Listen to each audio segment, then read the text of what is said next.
అందరికీ నమస్కారము. ఈరోజు మనము ఇంటర్మీడియట్ సెకండ్ ఇయర్కి సంబంధించినటువంటి ఇంపార్టెంట్ క్వశ్చన్స్, అవి చాలాసార్లు వస్తున్నటువంటి ప్రశ్నలు. అటువంటి ప్రశ్నలు కొన్ని ఉన్నాయి.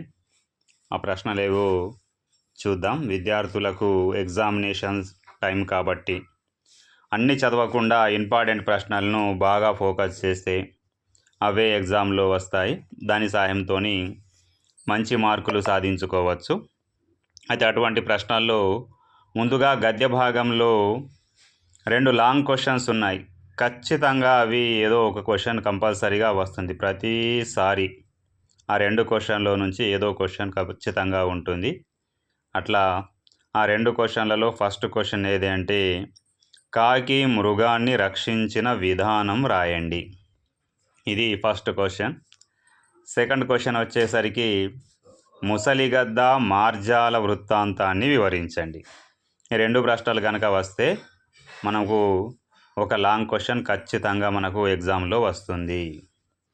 ఇంకా ఇది కాకుండా మనము ఇంకా ముందు జాగ్రత్త కోసం సృజనాత్మకత గురించి రచయిత అభిప్రాయాన్ని వివరించండి.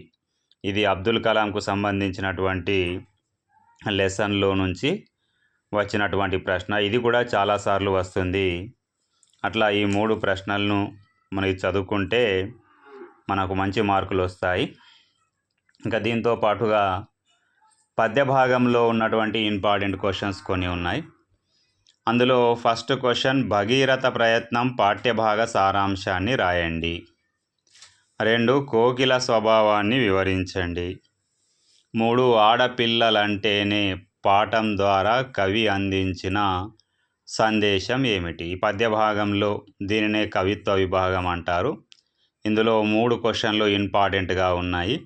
ఈ 3 చదివిన తర్వాతనే, పర్ఫెక్షన్గా ఉన్న తర్వాతనే మిగతా క్వశ్చన్స్కు వెళ్ళాలనేది నా యొక్క ఒపీనియన్. ఇంకపోతే ప్రతిపదార్థాలు, చుక్క నక్షత్రం గుర్తుగల పద్యాలు ఇచ్చి ప్రతిపదార్థాలు రాయమంటాడు. అందులో ఒక 3 పద్యాలు అయితే ఉన్నాయి.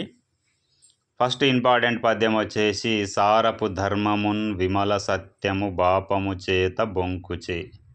ఈ పద్యము చాలాసార్లు పరీక్షల్లో వచ్చింది. ఇకపోతే రెండవ ప్రశ్న, భరత కులంబు ధర్మమును పాడియు సత్యము బొత్తు పెంపును. ఈ పద్యం కూడా చాలాసార్లు వచ్చింది. ఇది కాకుండా మూడవది, పట్టిన రాయి శిల్పమయి. ఈ పద్యం కూడా చాలాసార్లు రావడం జరిగింది. దుందుబి పాఠంలోని పద్యం ఇది. దీంతో పాటుగా మనకు నాన్ డీటెయిల్లో కొన్ని ఇంపార్టెంట్ ప్రశ్నలు ఉన్నాయి. ఇవైతే ఇక కన్ఫామ్ ఒక 4 ప్రశ్నలు ఉన్నాయి. 4 గనక మనం చదువుకుంటే 2 కంపల్సరీగా వస్తాయి. 4కు 4 కూడా రావచ్చు. కొన్నిసార్లు 3, 2 కూడా ఖచ్చితంగా, 2 అయితే ఖచ్చితంగా వస్తాయి.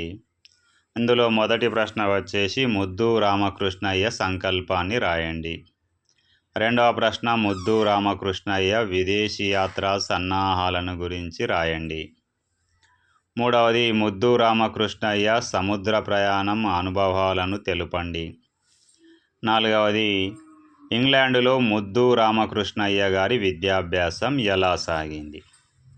ఉపవాచకం నుంచి వస్తున్నటువంటి 4 ఇంపార్టెంట్ ప్రశ్నలు ఇవి. దీంతో పాటుగా ఉపవాచకంలో నుంచి వచ్చే సందర్భ సహిత వాక్యాలు కూడా ఒక 4 ఉన్నాయి. ఇవి కూడా చాలాసార్లు పరీక్షల్లో వస్తున్నాయి.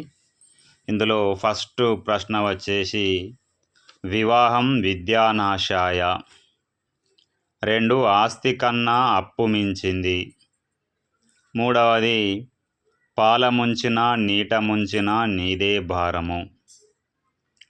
4, సిగ్గుతో నా బాధను ఎవరికీ చెప్పుకోలేదు. ఇవి 4 చాలాసార్లు వచ్చినటువంటి సందర్భ సహిత వాక్యాలు ఉపవాచకంలో నుంచి వచ్చాయి. ఇకపోతే పద్య భాగంలో నుంచి వచ్చే సందర్భ సహిత వాక్యాలు కూడా కొన్ని ఉన్నాయి. అవి చూడండి. ఫస్ట్ది వచ్చేసరికి, కట్న కానుకల పంటవై నిండాలి. ఇది ఆడపిల్లలంటేనే పాఠంలో నుంచి, ఇది చాలాసార్లు వచ్చింది. ఇకపోతే రెండవది, నీదు తీరమున రాచరికములు నోచిరెందరు. దుందుబి పాఠంలో నుంచి.